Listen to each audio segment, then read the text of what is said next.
My Muslim father disowned me for accepting Christ. But years later, when my father said, "You are no longer my daughter," something inside me shattered. I didn't just lose my family, I lost my place in the world. But I had found Jesus, and I knew I couldn't go back.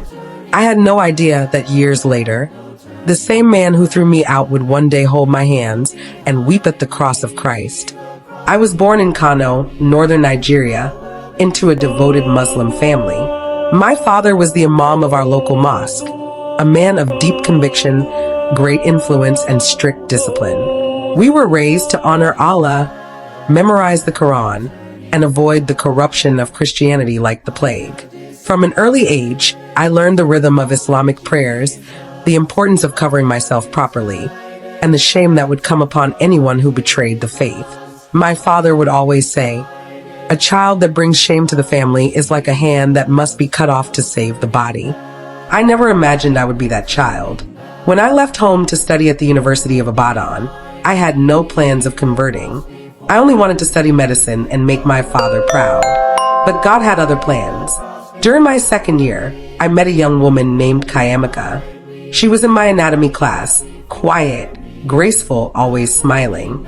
She never pushed her beliefs on anyone, but there was something different about her, a piece I didn't understand. She would always read her Bible during breaks while others scrolled through Instagram or gossiped. One evening, we were assigned a group project together. As we worked late into the night, I asked her, "Why are you always so calm? Like nothing ever bothers you?" She smiled. "It's Jesus. He gives me peace." I scoffed. "Jesus? You mean Isa?" She said gently, "He's not just a prophet. He's my savior, and he loves you too." That statement struck me. "He loves me more than you could ever imagine," she replied. That night, I couldn't sleep. Her words echoed in my mind.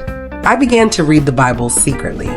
I started with the book of John, and when I read, "In the beginning was the Word, and the Word was with God, and the Word was God, and the Word became flesh," something in me trembled. I felt like I had touched something sacred.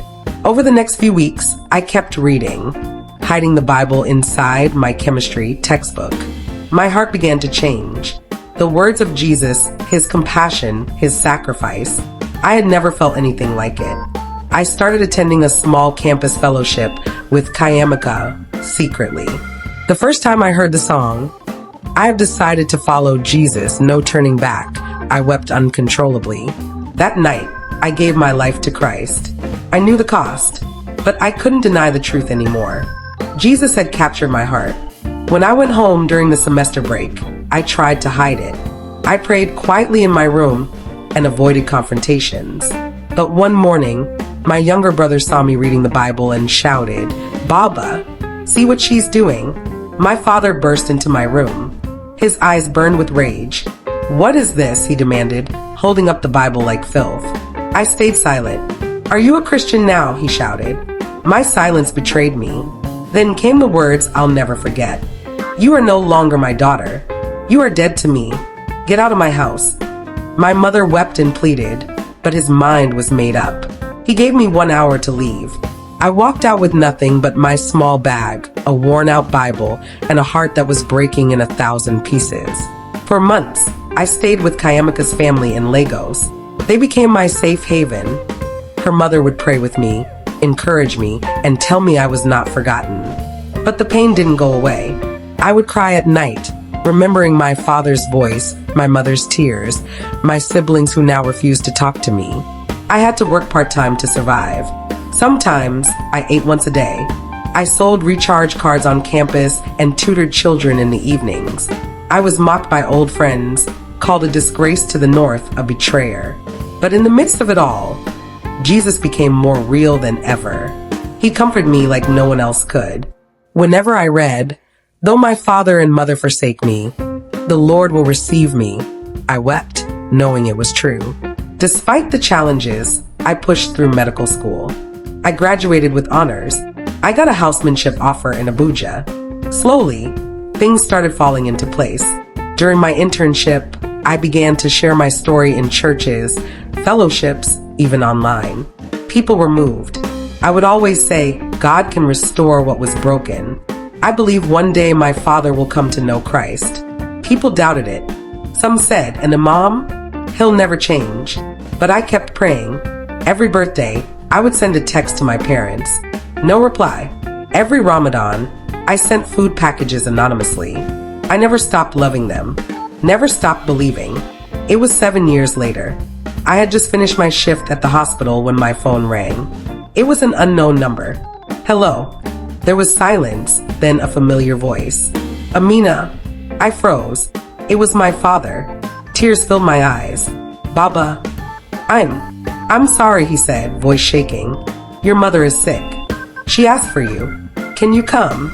I took the first available flight to Kano. When I walked into the house I hadn't seen in 7 years, I saw my mother lying weak on the couch. She cried when she saw me. I hugged her tightly, and for a moment, it was like nothing had changed. But what surprised me most was my father, standing silently in the corner, staring at me. That night, he called me into his room. I've watched you, he said slowly. You never fought back. You kept sending messages. You kept loving us even when I hated you. I sat quietly, heart pounding. I started watching your testimonies online, he continued. I even watched one where you prayed for me. He looked down, voice breaking. If the God you serve could make you this strong, maybe I was wrong. That night, for the first time, I prayed with my father.